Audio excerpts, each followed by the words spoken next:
J'espère que ça va bien se passer, les gars.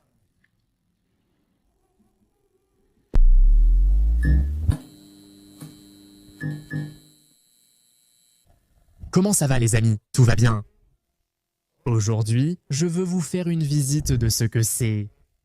La zone où je vis, dans le quartier de Tsurumi, c'est là où je suis. Je vais commencer à vous montrer depuis la côte. Je suis à 1,5 km de chez moi et maintenant je vais vous montrer ce que c'est. Ouh, j'ai reçu un insecte sur la tête, une balade faite à vélo. Voici la côte. Ce que vous voyez là, ce sont ces tours jumelles. Je n'ai aucune idée de ce qu'est une usine, enfin c'est une usine, mais je ne sais pas de quoi, on verra après. Bon, nous avons le Rainbow Bridge qui s'illumine de différentes couleurs la nuit. Oh, il y a des poissons et beaucoup de gens qui pêchent. C'est une zone où beaucoup de gens viennent pêcher. Mais bien sûr, comme il n'y a pas de côte naturelle, dans cette zone tout est portuaire, plus ou moins, donc voilà. Il n'y a pas de zone naturelle pour pêcher. C'est une zone résidentielle où de nombreux habitants vivent et apprécient leur cadre de vie, n'est-ce pas? Je me suis acheté une casquette spéciale pour porter cette caméra. Bon, en fait, je vis dans un quartier appelé Tsurumi et disons que le quartier est divisé en plusieurs parties, non? Ici, près d'ici, à environ 1 km, il y a une avenue. Une route sépare le quartier en zone résidentielle et industrielle. Nous nous trouvons actuellement dans la zone industrielle. Le camion vert là-bas est un camion poubelle, c'est la zone où les camions viennent déposer les déchets. Et regardez comme la tour est haute, hein?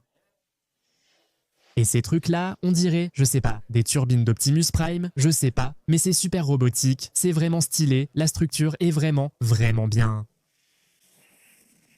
C'est une grande avenue toute longue, pleine d'usines, il y a le siège de Tokyo Gas. D'après ce que je vois sur cette avenue, il y a disons des grandes entreprises, des grosses, pas de petites usines, pour ainsi dire. Ici, je ne sais pas ce qu'il y a, mais on voit que ce sont des tuyaux industriels, il y a plein de tuyaux.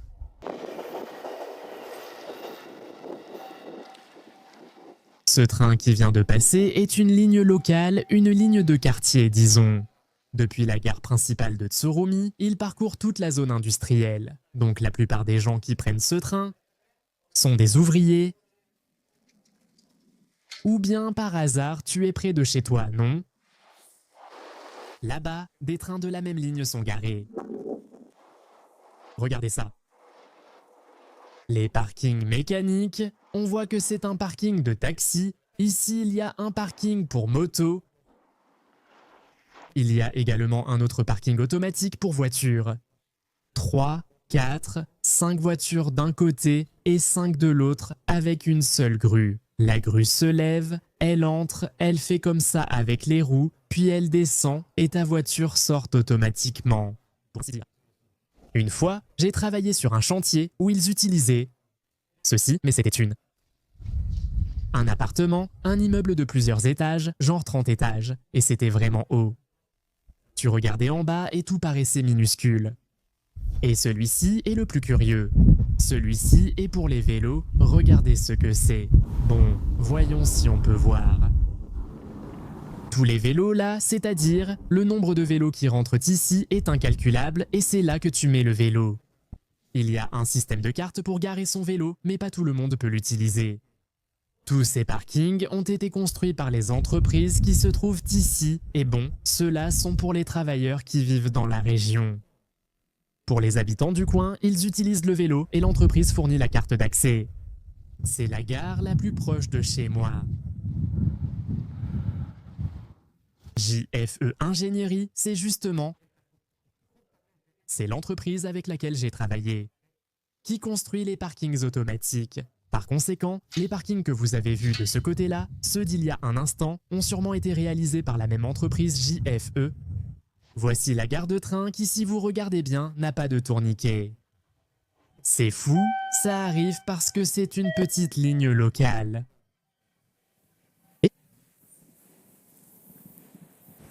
Eh bien, ce que vous voyez ici, c'est l'autoroute et l'avenue qui séparent le quartier. De ce côté-là, vous verrez qu'il y a déjà des maisons, une sorte de place. Maintenant, on va s'enfoncer un petit peu de ce côté-là. Bon, vous verrez déjà que le panorama a complètement changé. Ici, il y a une école. Si vous regardez bien, entre chaque maison, il y a toujours au moins un petit espace. Les maisons ne partagent pas de mur avec le voisin. C'est surtout à cause des tremblements de terre. C'est que si on fait tout avec des murs partagés, lors d'un tremblement de terre, tout se fissure en même temps et ça complique beaucoup les choses. Ici, il y a un combini ouvert 24 heures sur 24. Et regardez comme c'est marrant, juste en face, il y a un autre combini. Si tu habites dans une zone résidentielle centrale, il est presque impossible de vivre à plus d'1 kilomètre d'un combini. Il faudrait vraiment habiter dans une zone très rurale. Dites-moi si cela ne vous interpelle pas. Regardez comme le bâtiment est petit.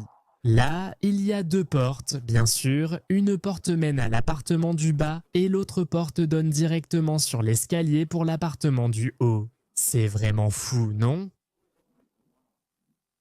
Personnellement, j'ai été marqué la première fois que je l'ai vu. Le bus ici, c'est autre chose, non? Le bus... La plupart des gens qui l'utilisent sont des retraités. Pourquoi?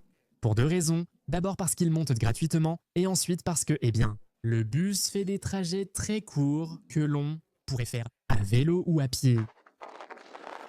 Ainsi, il n'a pas à attendre le bus, car ici, il ne passe pas toutes les 5 minutes, encore moins le dimanche. Il met au moins une demi-heure.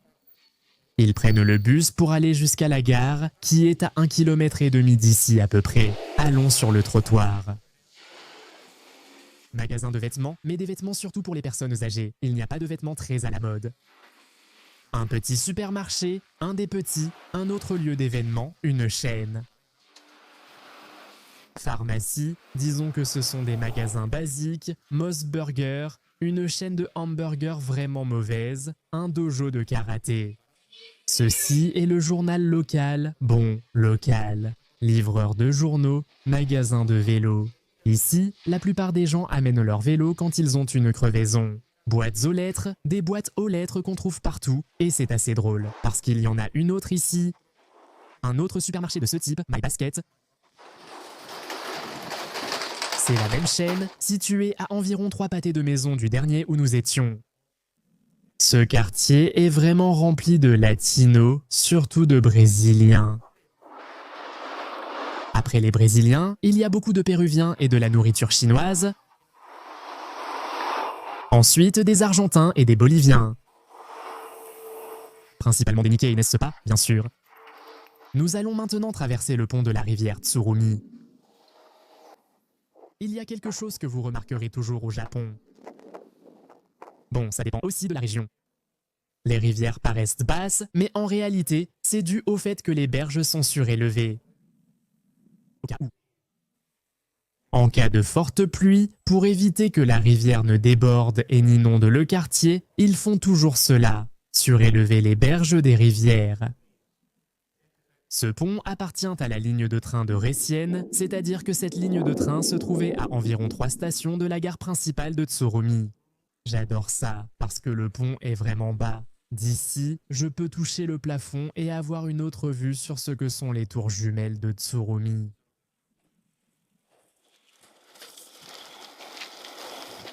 Et voici l'endroit où on a l'habitude de faire des barbecues dans le quartier. On prend toujours un petit coin par ici.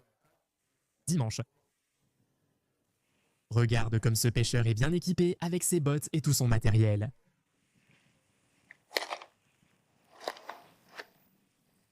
Magnifique, magnifique, magnifique, magnifique la rivière.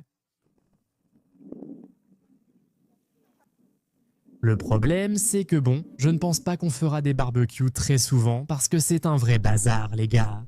C'est-à-dire, quand tu as le barbecue dans ta véranda, chez toi, peu importe, c'est confortable parce que tu es dans ton propre immeuble. Mais ici, amener les barbecues, les frigos, tout préparer, faire toutes les courses, je veux dire, il n'y a pas le confort de faire un barbecue chez soi. Voyons, on va entrer par ici. Gâteau. Vous remarquerez que le chat à la queue, elle n'est pas très longue. Ce n'est pas que quelqu'un la lui ait coupée, ni rien de ce genre, c'est juste comme ça. Je ne sais pas pourquoi, mais au Japon, il est très courant de voir des chats avec une queue courte. Même mon chat a une queue courte.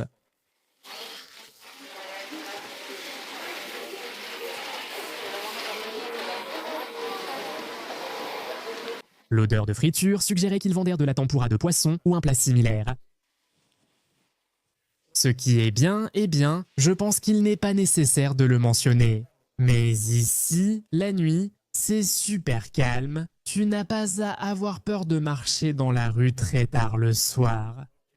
C'est vraiment tranquille, c'est sûr. Franchement, c'est quelque chose de bien au Japon. Pas seulement dans ce quartier, mais au Japon en général, c'est tranquille. Surtout dans les zones résidentielles, c'est calme.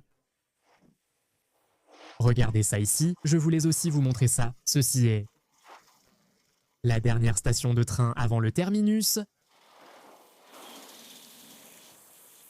Messieurs, voici l'entrée d'une gare. C'est vraiment flippant, non? Tu as les distributeurs automatiques qui éclairent le chemin et il y a de la lumière au-dessus, mais ça n'éclaire rien du tout. Quand des amis viennent au barbecue, ils descendent à cette station et disent « Ta station de quartier est flippante, mec. Rien à voir avec la station qui est près de chez moi. » C'est l'entrée, la machine à billets. Mais de l'autre côté, il y a déjà l'avenue du Tokenon. C'est là, juste là. Mais si ce n'était pas parce que tu sais que tu es au Japon. Ce tunnel-là fait un peu peur. Bon, ici c'est le bazar avec le bruit des voitures. Et regardez, cette petite maison, vous voyez. Les maisons ici ont 3 étages, voire 4 dans ce cas précis, comme je viens de le remarquer. Mais les étages sont vraiment petits, c'est-à-dire que chaque étage est très étroit. C'est comme une pièce par étage. En gros, ceci ici, c'est une boutique de manga. Disques vidéo numériques, jeux vidéo. Et la moitié du magasin, ou plutôt la plus grande partie du magasin, c'est que du porno. Alors le truc, c'est que moi ici, par exemple, dans ce magasin, dès que je suis arrivé au Japon, je me suis acheté une PlayStation 2 d'occasion que j'allais aussi utiliser comme lecteur disque vidéo numérique et on en a bien profité. Elle est en panne depuis un moment, mais c'est comme ça. Je me souviens que je suis venu acheter la PlayStation 2 avec un ami qui est vraiment fou. Je suis arrivé au Japon et le 2e jour, je me promenais dans le quartier pour le découvrir et tout à coup, je vois un ami. C'est génial. Ceux qui ont regardé Magic Kids Niveau X se souviendront du club Taku. Eh bien, le fils Sébastien, était un ami à moi et je l'ai croisé ici dans le quartier. Je savais que le gars avait déménagé au Japon, mais j'ignorais dans quel quartier il résidait. Et je lui dis « Sebanaka, qu'est-ce que tu fais ici, toi? Tu vis ici ?» Moi aussi, c'était très drôle, on a éclaté de rire parce que c'était littéralement comme ça la conversation, mais bon, il a déjà déménagé ailleurs. Nous ne sommes plus voisins ayant déménagé. Là, c'est déjà près de la gare. Regardez, il y a des restaurants, une épicerie, la gare de Tsurumi, un terminal de bus. À partir d'ici, ils partent déjà. À partir de la gare, tout le monde commence déjà à partir. Vers les quartiers, les zones résidentielles, les usines, tout ça. Bon, ici la gare de Tsurumi, évidemment c'est une grande gare, pour ainsi dire. Le Koban Koban, qui est le nom des postes de police, c'est facile à retenir grâce à Koban, mais pas pour les Argentins. Ici, il y a un jinja, un sanctuaire shintoïste, regardez comme c'est joli, ils sont là. Les voies ferrées.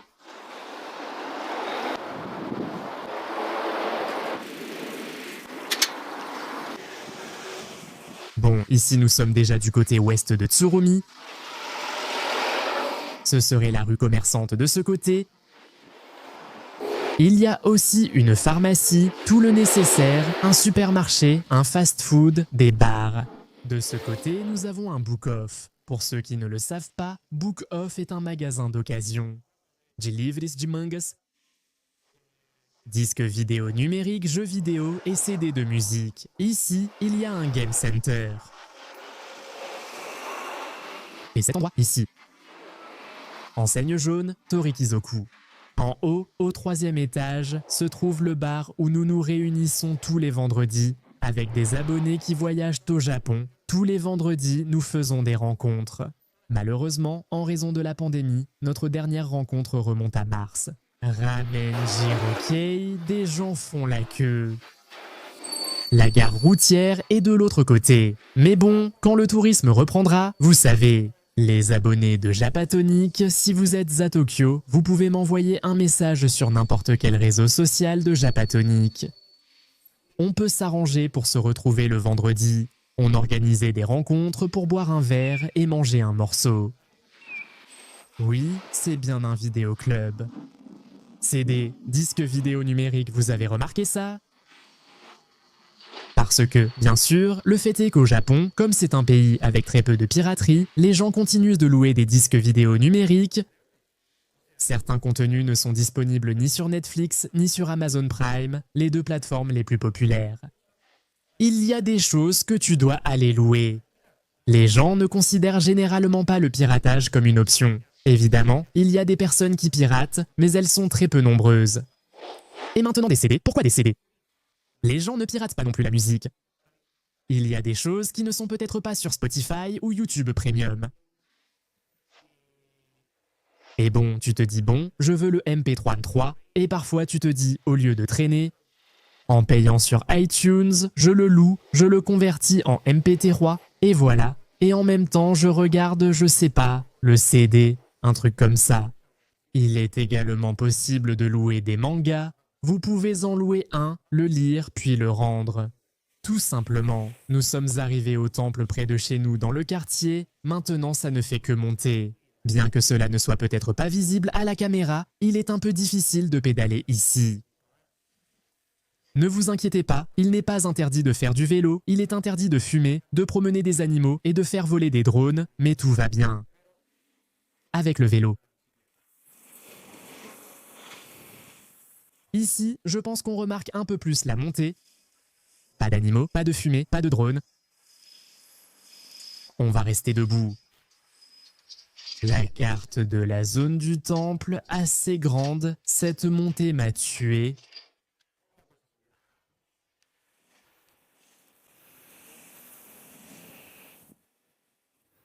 Bon, on est déjà arrivé au point le plus haut de la zone du temple.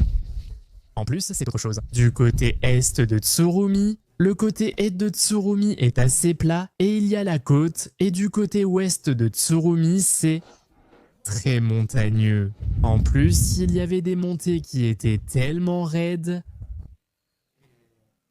que la descente faisait très peur. Je pense que même en voiture, ça faisait peur. Le problème, c'est que la semaine dernière, je me suis baladé par là, mais la caméra était mal placée.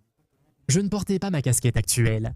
Il utilise un truc qui ressemble à un collier et je n'avais pas bien calculé l'angle de la caméra, elle pointait trop haut, c'était galère. Bon, les gars, j'espère que je ne vais pas me tuer.